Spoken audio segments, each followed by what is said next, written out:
Alors, bonjour tout le monde, j'espère que vous allez bien. Dans cette vidéo-là, on va corriger ensemble le deuxième exercice du sujet de DMB des centres étrangers 14 juin 2022. Avant qu'on commence, n'oubliez pas de vous abonner à ma chaîne YouTube Mokh Academy et de liker la vidéo. Merci. Alors, Paris-Nice est une course cycliste qui se déroule chaque année et qui mène les coureurs de la région parisienne à la région niçoise. L'édition 2021 s'est déroulée en 7 étapes décrites ci-dessous. Voici le tableau qui nous décrit l'étape, sa date, son profil, son parcours ainsi que la distance parcourue. Alors, on étudie la série des distances parcourues par étape et nous demande de calculer la distance moyenne parcourue par étape arrondie au dixième de kilomètre, puis calculer la médiane des distances parcourues par étape et enfin calculer l'étendue de la série formée par les distances parcourues par étape. Alors, commençons-en. La distance moyenne. Là, il y a le mot moyenne. La moyenne, par définition, c'est la somme des valeurs sur le nombre de valeurs. Donc là, pour calculer la moyenne des distances, il faut additionner toutes ces distances-là et diviser la valeur par le nombre des distances. Là, on a combien de distances? 1, 2, 3, 4, 5, 6, 7. Et il y a 7 distances en tout. Donc, il faut faire comme ça. La distance moyenne, ça sera quoi? Ça sera 166 plus 188 plus 187,5 plus 200 plus 202,5 plus 119,5 plus 93. Et puis divisé par le nombre de distances. Là, il y a combien de distances? On a dit qu'il y a 7 distances. Donc, on va diviser par 7. J'ai calculé ça, j'ai trouvé 165,2. Et n'oubliez pas l'unité. C'est kilomètres. Ça, c'est la distance moyenne. Puis, il nous demande de calculer la médiane des distances parcourues par étape. Alors, pour calculer la médiane, la première chose à faire, c'est de ranger les valeurs en ordre croissant. En ordre croissant. Donc là, il faut ordonner la série statistique. Là, il y a 166, 188, 187, 200, 119,5, 93. La plus petite valeur, c'est 93. Donc, je commence par 93. Je vais mettre 93. Puis, qu'est-ce qu'on a? 93. Puis on a quoi? On a 119,5. 119,5. Donc c'est bon, ça, et ça c'est bon. 102, 200, 187, 188, 166, 166. Puis on a 187,5.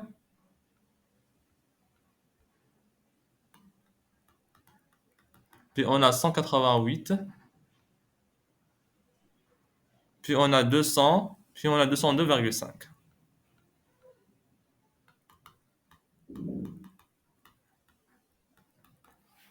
La deuxième étape, ce sera de voir si l'effectif total est pair ou impair.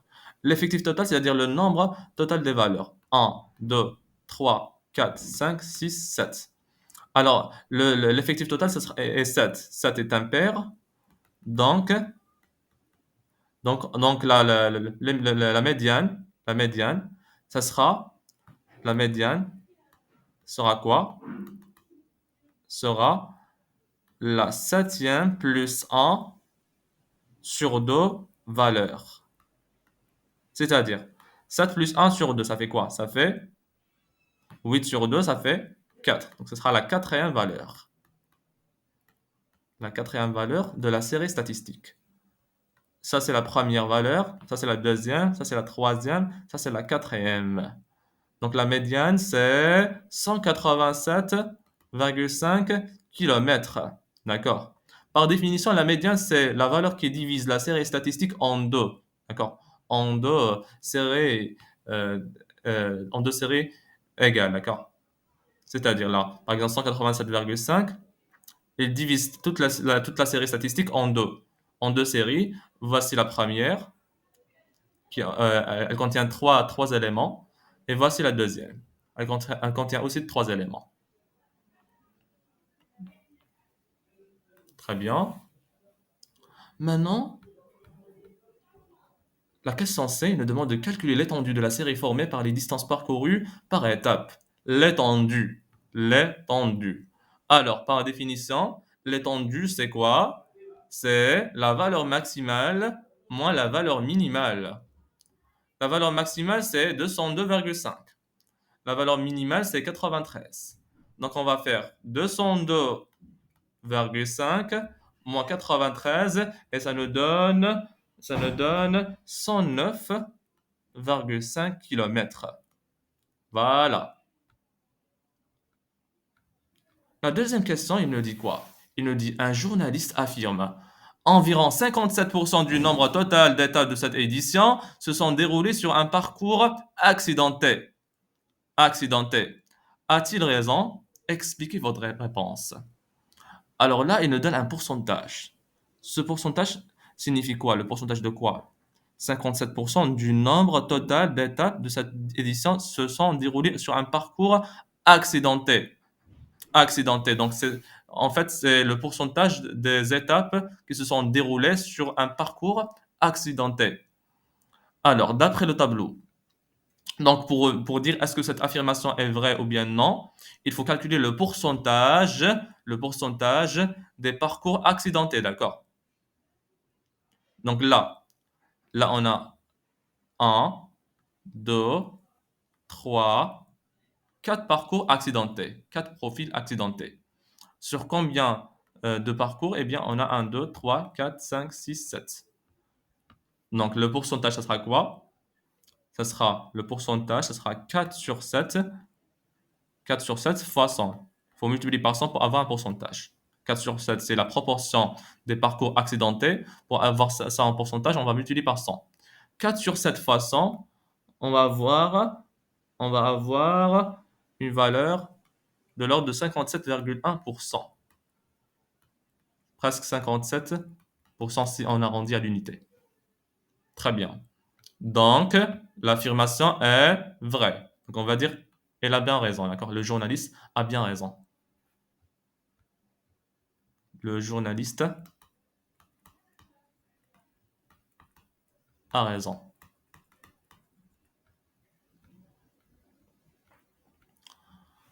Après, il nous dit quoi?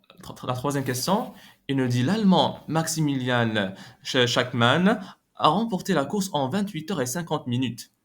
Le dernier au classement général a effectué l'ensemble du parcours en 30 heures et 12 minutes. Combien de retard le dernier au classement a-t-il accumulé par rapport au vainqueur?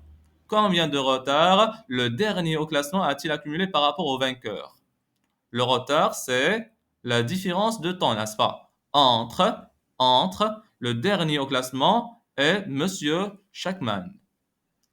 Alors, la durée que Monsieur Schachmann a fait, c'est 28 heures et 50 minutes. Et le dernier, il a fait 30 heures et 12 minutes. Donc, on va faire la différence entre ces deux durées, d'accord? Pour calculer le retard, on va juste faire la différence, d'accord? On va faire 30 heures et 30 heures et combien? 30 heures et 12 minutes. 30 heures et 12 minutes. Moins 28 heures et 50 minutes. Alors, là, si on va faire 12 moins 50, on peut pas, on peut pas. Donc, ce qu'on va faire, 30 heures et 12 minutes. 30 heures, c'est quoi? 30 heures, c'est 12 minutes. C'est la même chose que 30 heures et 12 minutes. C'est quoi? Attendez. 30 heures et 12 minutes. On peut l'écrire comme ça. 30 heures, c'est 29 heures plus 1 heure. 30 et 12 minutes, ça reste 12 minutes. 1 heure, c'est quoi 1 heure? C'est 60 minutes. Donc 29 heures, 29 heures. 1 heure, c'est 60 minutes, plus 12 minutes. 60 plus 12, ça sera 72. On aura 29 heures et 72 minutes. Alors, maintenant, au lieu de faire 30 heures et 12 minutes moins 28 heures et 50 minutes, on va faire 29 heures et 72 minutes moins 28 heures et 50 minutes. Ça sera plus facile. 2 moins 0, c'est 2. 7 moins 5, c'est 2. Très bien, minutes. Et 29 heures moins 28 heures, ça sera 1 heure. Voilà. Donc le retard effectué, c'est 1 heure et 22 minutes. Voilà. Maintenant, la dernière question. Il nous dit l'Irlandais Sam Benetti a remporté la première étape en 3 heures et 51 minutes. Déterminez sa vitesse moyenne. La vitesse moyenne en km par heure arrondie à l'unité lors de cette étape. Lors de cette étape, de la première étape. Alors, il nous demande de calculer la vitesse. La vitesse, c'est quoi la vitesse? La vitesse, c'est la distance sur le temps. Très bien. Durant la première étape, la première étape, c'est celle-là. D'accord? Première étape, celle-là. Euh, il a effectué 166 km. Donc la distance, c'est 166 km. D'accord? 166 sur la durée 3 heures 51 minutes. Il nous demande de la vitesse en kilomètres par heure. Donc on doit convertir le temps qu'il a en heures. En heures. D'accord? Comment on va faire? J'ai dit la vitesse, c'est la distance sur le temps. La distance, il nous a donné, c'est 166 km. Le temps, c'est 3 heures et 51 minutes. Il nous demande la vitesse en kilomètres par heure. Donc, on doit convertir le temps en heures. Comment on va faire? 3 heures, ça va rester 3 heures. Ce 51 minutes, pour convertir les minutes en heures, on divise par 60, d'accord? On divise par 60. Donc, 51 minutes, ça va être quoi? Ce sera 51 divisé par 60 pour la convertir en heures, d'accord? Donc, on aura 3 heures plus 0,85. 51 sur 60, c'est 0,85 heures. 3 plus 0,85, ce sera 3,85 heures. Après, on va juste faire l'application numérique. La vitesse, c'est la distance, 166 divisé par 3,85. On aura une valeur arrondie à l'unité 43 km, d'accord, par heure. Soit on écrit km par heure comme ça, ou bien comme ça. Km par heure. Voilà. J'espère que vous avez bien compris. N'oubliez pas de liker la vidéo. Merci.